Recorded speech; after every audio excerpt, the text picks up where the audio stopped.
Well, ladies and gentlemen, we didn't think that there would be a fourth part or fifth part, I don't know which part this is, to my sun transit video, but like I told you before, too much information just for one planet. And I couldn't cover that in one video because of my editing system. Will only edit up to 30 minutes before after that it just starts giving me trouble.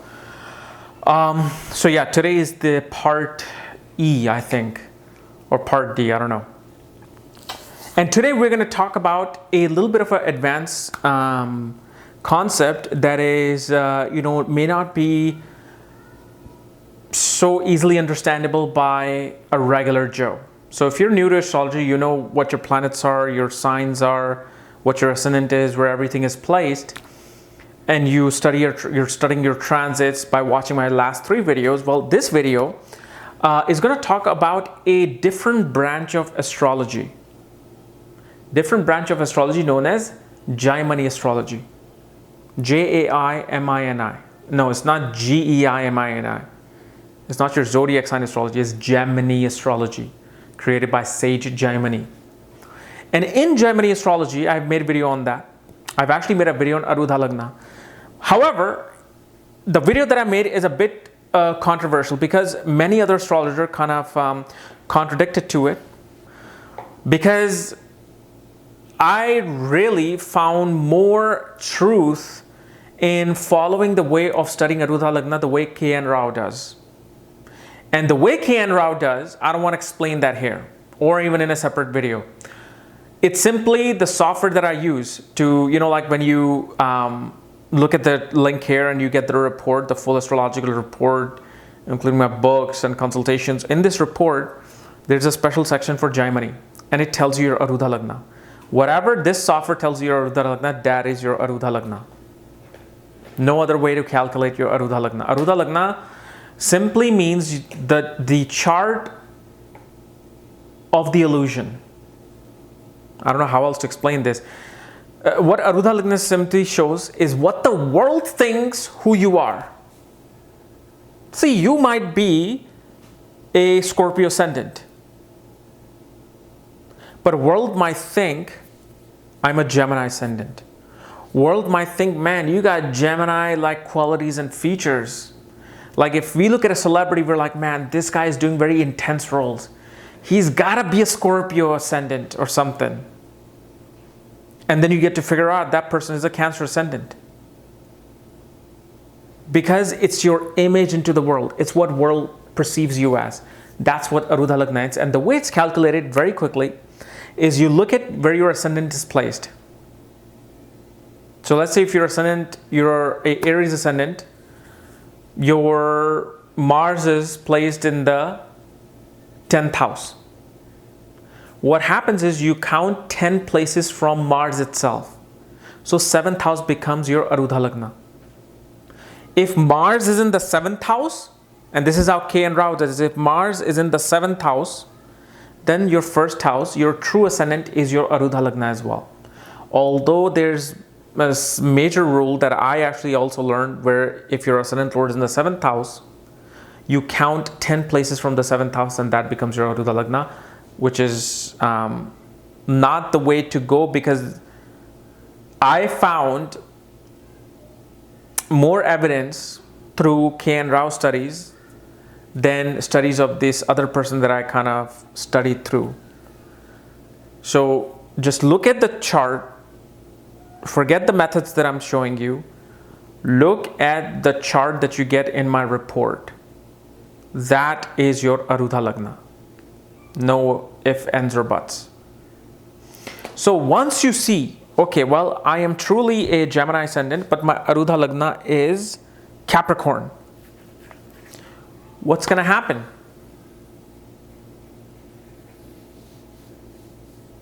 Well, Arudha Lagna is simply used mainly for transits. What this shows is that, see, your true ascendant, when a planet transits your true ascendant, it gives a certain physical effect. Okay? Certain things happen. You get sick or you get hurt. So you feel that pain. So if you get cut, by a knife, you feel that pain. That's through the ascendant. Then we study transit through the moon. From our mind's perspective, what are we trying to pay attention to, and what are we looking for it to happen? What are we looking for things to evolve in our mind? So if in 2014 you really wanted to concentrate on the 5th house, you wanted to have children, but in your ascendant it showed you got promotions, you got great things happening. Sure, you were happy about it, but you were kind of focused like, okay, this year I want to have children. This year I want to conceive a child. That's the moon. Now we're going to discuss the Arudha Lagna. What happens when sun is transiting in your Arudha Lagna? So once you get the report and you find out, well, this is my Arudha Lagna, what this shows that whichever house the sun is transiting in, those are the houses that are going to be focused by other people upon you. And mainly for Arudha Lagna, we mainly look at transits of Sun, Jupiter, Rahu, Ketu, and Saturn. 5 planets mainly. Planets with the longer orbits.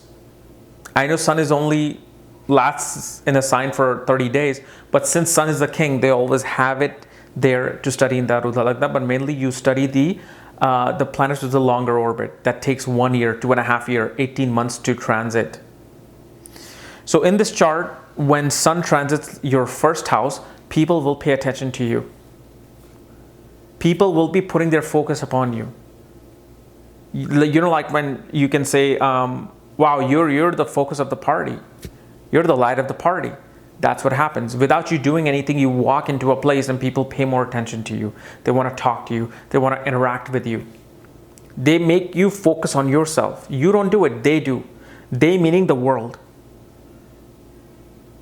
So just like when I told you about the first video about how sun transits the 1st house, then the 2nd house, where that light bulb is going to have a focus on, right?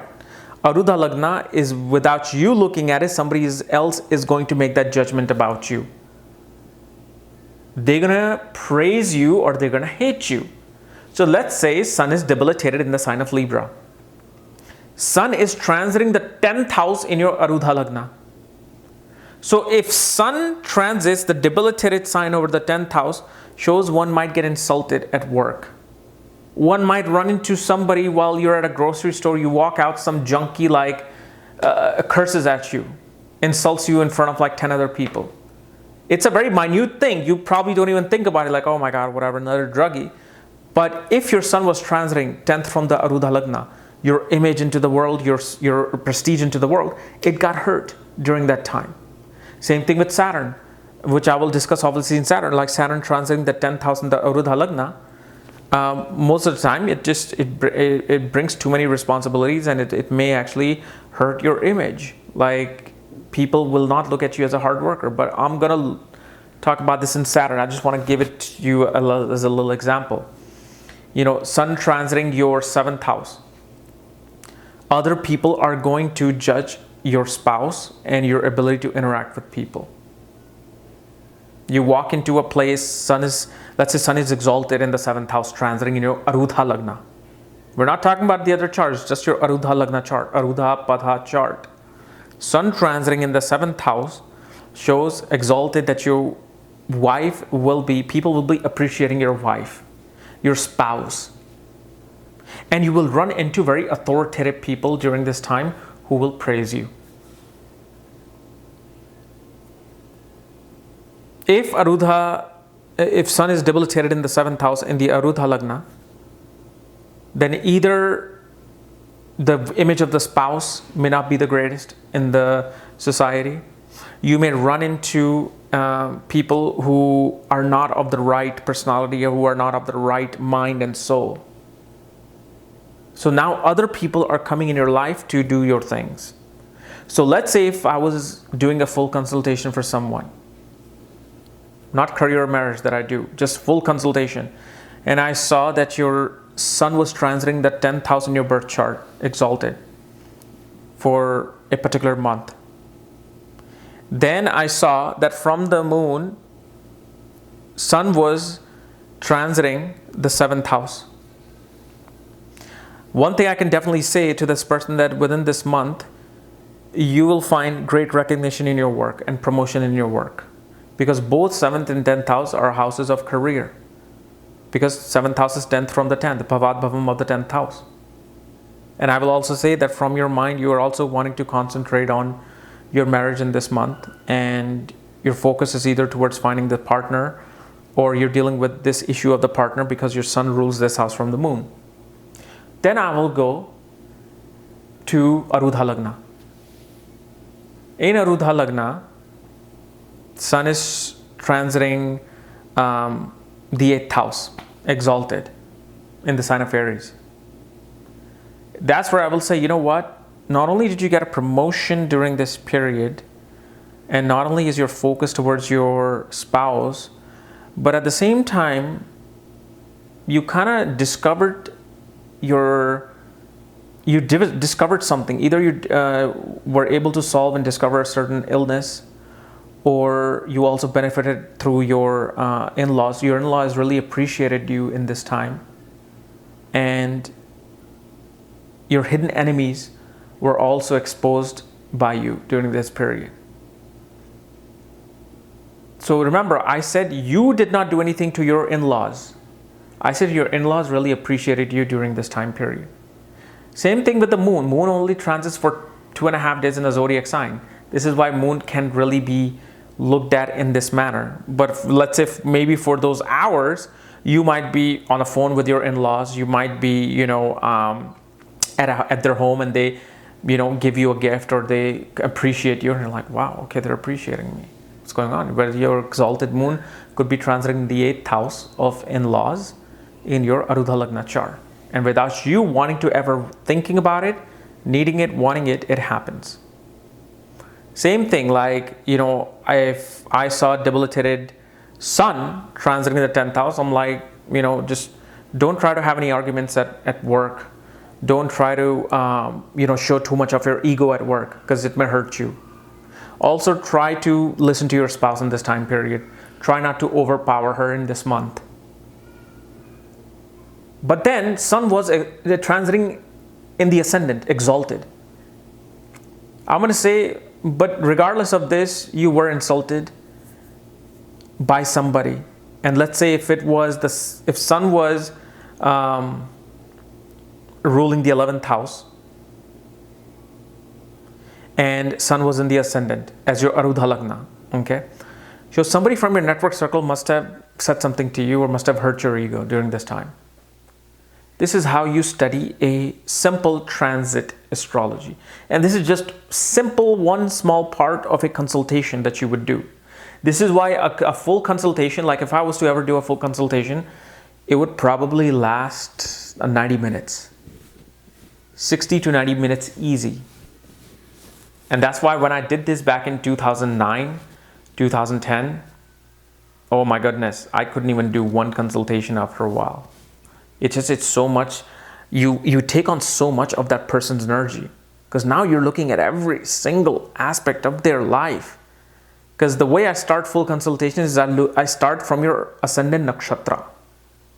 I don't say, well, this is who you are as a personality. I go I funnel it down. I'm like, this is your nakshatra, ascendant nakshatra. Your life focus and your life pattern is going to be this, but your life focus is this. And from the moon this is happening. I mean, I'm telling you, it gets pretty long and complicated. This is why I don't think I'll ever do that. Neither do I want to do that. But Arudha Lagna is one of very important placements for transit regarding especially the longer orbit planets. And when I get to like Mars, or especially like Jupiter, Saturn, Rahu, Ketu, that's when you will really understand these dynamics of these outer planets and Arudha Lagna. But it is simply how your image is going to be in this world. Maybe let's say exalted sun is transiting your 2nd house. You go to a party, somehow, some way, people may think that you come from a very powerful family and you have a lot of money. While you may not even have a job, you may even have like just $50 in your account. Why do I say this? Because I've kind of practiced it on myself back in 2008 and 9. Like I was in New York in 2009, and I'm like, studying astrology, behind the scenes while I'm doing fashion photography. And you go to some of these places, and the way my persona was, people were just like attracted to me. They're like, wow, did you take these pictures? Wow, what are you doing? What else do you do? Blah, blah, blah. They're like, wow, that's a nice watch. And I'm wearing like a $120 watch, which kind of looks like a high watch. And they're like looking at the watch because it was so big and bulky that they were like, wow, this is it. And then I'm like looking at everything, and I'm like, oh, sun was transiting in a certain house from my Arudha Lagna. So I've not only tested this on myself when I used to do full consultation, used to look at that, but I didn't really pay so much attention to Arudha Lagna, like hardcore, until like 2011. When I really got this one book and I read this entire book on Jaimini and Arudha Lagna. But even then, only Arudha Lagna gave me more attraction. Until I really read this one book by Kapiel Raaj back in 2012 or 13, that's when I was fascinated with Jaimini astrology. But still, my passion is Brigu. And I know I'm going off subject, but I'm just giving you how much information is needed in studying transit. But knowing this concept, we also have to look at the Vimshopak Bala of transit for each planet. What do I mean by this complication? I simply mean you want to see where each planet is transiting in each divisional charts. And what does this mean? Well, let's say if your birth horoscope and your moon chart, your main birth chart and your moon chart have a very good, transit of sun happening. Okay, sun is exalted in the 10th house in your birth chart, exalted it's Vargotama in the Namansha chart. It's exalted in your sun and in your moon chart. But then what happens of studying transit in the Namansha chart? What is going to happen with these planets when they transit in your Namansha chart, D9, which is literally the second part of your life, spouse, marriage, your spiritual ashram. The Samsa chart, your career. Sastyamsa chart, your children. Chatravasamsa chart. The Trimsamsa chart. There's all these major 16, 17, 18 charts. How would you deal with these charts? Your Hora chart, D2 chart for wealth. Well, what happens is when a planet transits a certain divisional charts, it will give certain inclination regarding that chart during that month. For example, Sun is transiting your 4th house and it's exalted.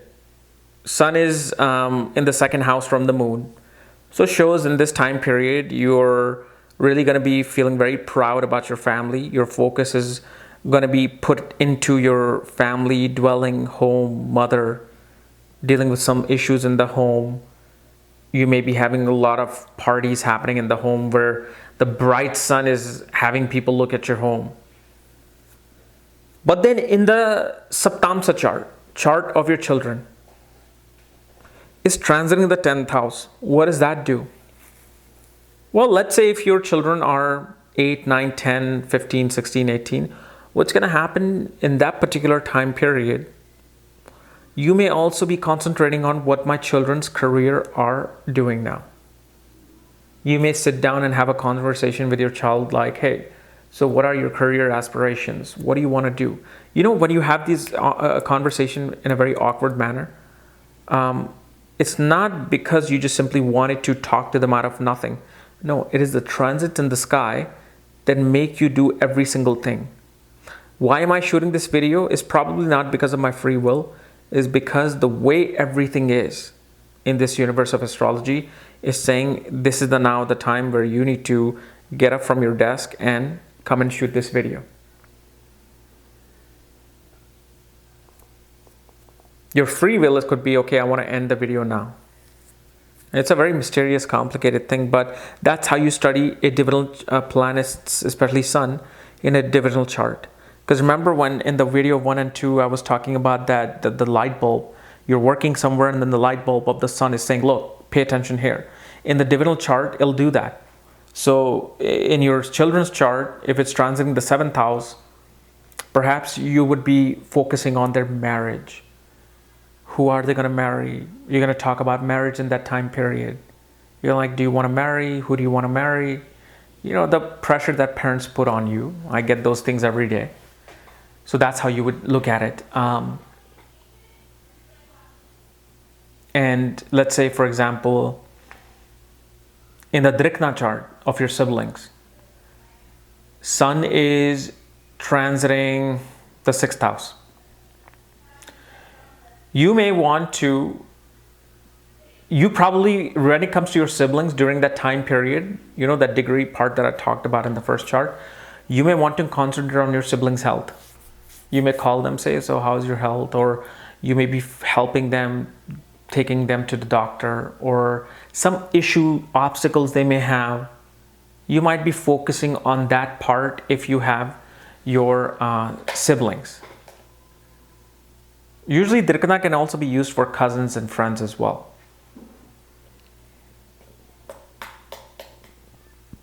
So this is how you would not only study a transit in a birth chart, moon chart, Arudha Lagna, but also every single divisional chart. But how often a person might do this? Not very often. How many astrologers you will see who will look at the transit in every single divisional chart? Not very often. Should you? Of course you should. If you want to pinpoint something with complete accuracy, then you got to take all these nitty-gritty steps. And once you have enough nitty-gritty steps taken, then you probably don't even have to look at the divisional charts. You'll just know. But if you want to surprise someone, you know, that's where you should look at the transit, and especially Maha and Antradasha in astrology. And actually I will discuss that, how to read your planets in divisional charts with their Maha and Antradasha in my book that I'm writing right now, which is, again, like one planet would probably take me 10 parts in Mahadasha period.